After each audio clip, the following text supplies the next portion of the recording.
Like mom, nilikuwa nauliza kuwa nimefanya kwa nyumba 1 month, niko second month, but nataka nirudi nyumbani, nifanye aje?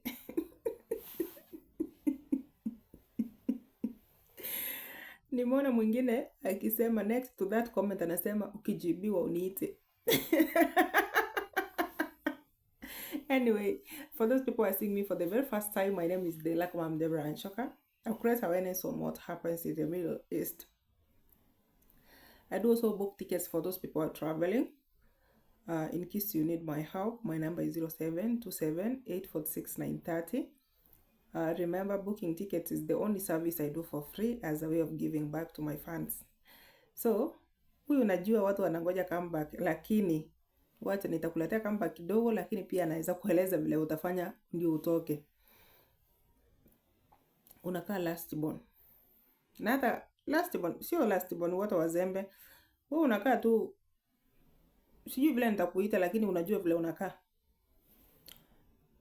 Hapo sasa sitaki kusema kama kuna shida unapitia. Meanwhile, umefika, umemaliza 1 month, second month unasikia ni kugumu. That is how it happens. Gulf is not for the weak. Gulf is not for the weak. Ni wale watu wenye hawajipendi, ni ya watu hawajipendi, watu wenye hawajaridhika na maisha yao, watu wenye wanakapitia, watu wenye wameshindwa kulipa rent, watu wenye ndoa imewashinda, wamedharauliwa, wanaenda kuheal. Gulf is a healing zone. Gulf sio ya mtu anamaliza form 4 hajamaliza kunyonya nyumbani, anaanza mwendo. So, sijui uko kwa kategori gani.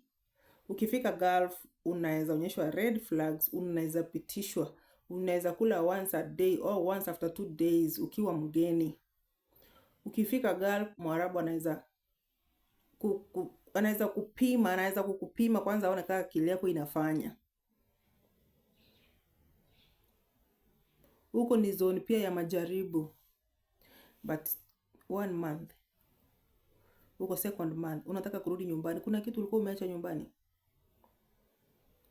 Unajua ukianza, kabla hujaanza kusema unaenda nyumbani, jiulize, nilikuja kufanya nini?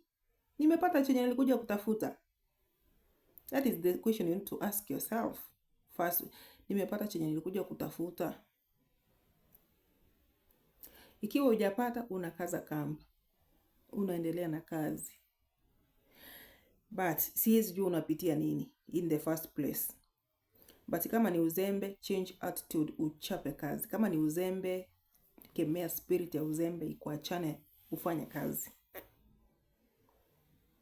Kuna side nyingine ya watu wenye wanapitia shida. Maybe uko na 1 month, upewi chakula, unapigwa, umerepiwa, like cases kama hizo. Siwezi advise mtu hata ufikirie mara mbili. If you can find your way to deportation center, na sio deportation yoyote, these are those people wenye wako maybe Riyadh ama Dammam, zile deportation zenye ziko na police station ndani. Because kuna towns zenye deportation ndio ufike kama Jeddah lazima uende police station upewe barua ndio ukubaliwe. Ikiwa uko Riyadh in Saudi Arabia, you just find your way to deportation center, Samasco deportation center. Maybe unapitia shida, ofisi wamekataa kukusikiza, unapigwa, hakuna chakula. Find your way to deportation center in Samasco, Riyadh, Saudi Arabia. Kama uko Riyadh, ukifika pale kwa gate utatolewa fingerprints na watakuambia ofisi yako itapigiwa ikukujie. Kama ofisi ulikuwa unawatafuta na wako wanakusaidia, usijaribu kupandwa na kiherehere tena upande gari ya ofisi ukirudi ofisini. Hope you are getting me very well. Kaa pale deportation, wakikumaliza wakuulie pale deportation, of which it can't happen. Deportation is the only safe place. So ukiona kimeumana, katalia deportation, watakuletea passport yako pale deportation. Hata wakifanya nini, hata wakikuja aje, because najua mtu akishafika deportation sasa hawakuoni tena, waoni shida yako, wanaona pesa.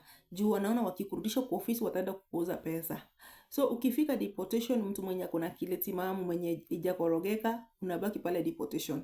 Ofisi wanaweza kuja wakwambie, unajua tunaenda kukuorganize for the next 2 days uende, because wanataka kuepa aibu pale deportation. ama cases zao ziziongezeke pale deportation. So ujinga yako ikijaa kwa kichwa, unafuatana na ofisi. Ukifika pale unapokonywa simu, unaenda unaachwa accommodation, ama wanatafuta ule boss mwenye akona nini mbaya, historia mbaya, wanakuuza kwake, mwenye alipangi wasichana. Ukishafika pale, ukibahatika tena upate simu sasa kusema oh like mom walinitoa deport. Mimi the moment unanimentionia walikutoa deportation, huwa na dealing na wewe vibaya sana. Mtu asikubali kutolewa deportation. So madam, 1 month, kama uko na case genuine, you need to go to deportation center. Lakini kama uko na uzembe, change attitude. Kama uko na nyege, sahau, change attitude. Kama unakapitia, find your way to deportation center. Na kuna watu wenye wanaweza sema like mom, mimi hiyo deportation center siwezi fika, iko mbali. Go to the nearest police station. The moment unafika kwa police station na ukatae, hata upiwe kwenda kwa gari, unakataa. Ikiwezekana kama utatoa nguo mara moja, for your safety, you remain there. Police station wakiwa wakali, mwishowe utapelekwa deportation from that police station. Unajua inafikanga watu wanajisimamia. These agents, they don't care. Sometimes watu wanajisimamia. So that is why I'm telling people the possible solutions. Na hata bosi wako akikuja pale police station, usikubali kuenda na yeye. Hata wakikufanyia kenye watakufanyia, usikubali kuenda na yeye. Kuna watu wamekataa na wakasaidika. Hapo ndio unaitwa team strong, unajipigania mwenyewe. Sawa sawa? Thank you.